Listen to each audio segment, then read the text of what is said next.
Бәріне сәлем. Бүгін шоколадты құлпынай, орысша айтқанда клубника в шоколаде дайындап көрсетемін. Өзіме де қызық болып тұр.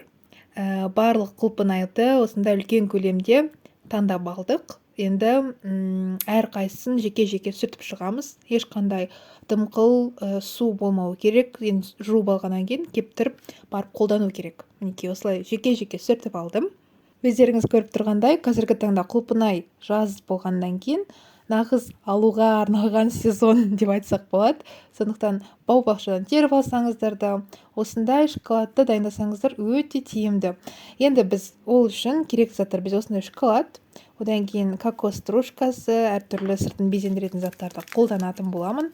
Бөлек ыдыста қазір су моншасында барлық шоколадтарды ерітетін боламыз. Ақ шоколадты бөлек, қара шоколадты бөлек.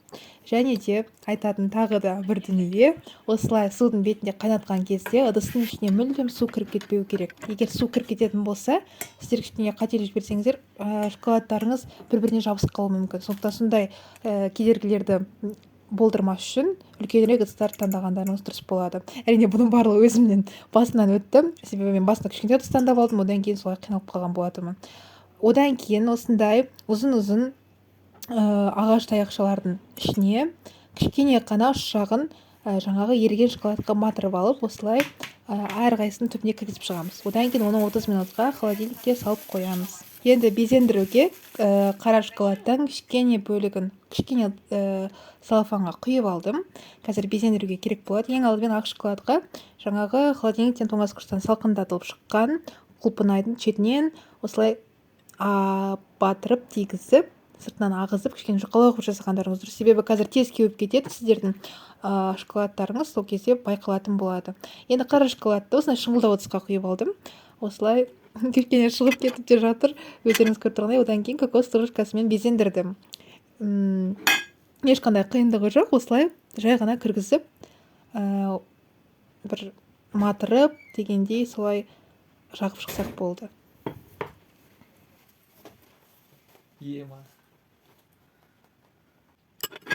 Неке осылай батырып жатырмын шетінен ақ шоколад және қара шоколадты. Егер сіздердің шоколадтарыңыз енді бөлме температурасынан тұрып қатып қалуы мүмкін, кішкене ол кезде тұрғызбай бірден осылай істегендеріңіз дұрыс. Егер де тұрып қалатын болса, онда тағы да водяной баняда қайтадан ерітіп аласыздар. Оның ешқандай қорқатындай жағдайы жоқ. Жаңағыдай узорлар жасадым мен. Қазір қара шоколадтың бетіне тағы да кокосов стружка, өздеріңіздің фантазияларыңыз бойынша не түрлі безендірулер дайындасаңыздар болады. Әрине, бұл сыйлыққа да, тіпті болмасын өздеріңіз дәмін көрген кезде өте дәмді. Мен шынымды айтайын, дайындап көріңіздер, сіздер еш өкінбестей нағыз керемет шоколадты тіпті сатылымға қойсаңыздар бірден қымбат бағада өтетініне мен сіз сенімдімін.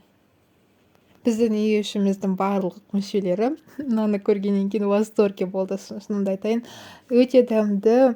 Сыйлыққа да, мысалы шоколадқа, жаңағы шоколадқа түрлі красителер қоссаңыздар да бір әдемі безендірулер жасауға болады.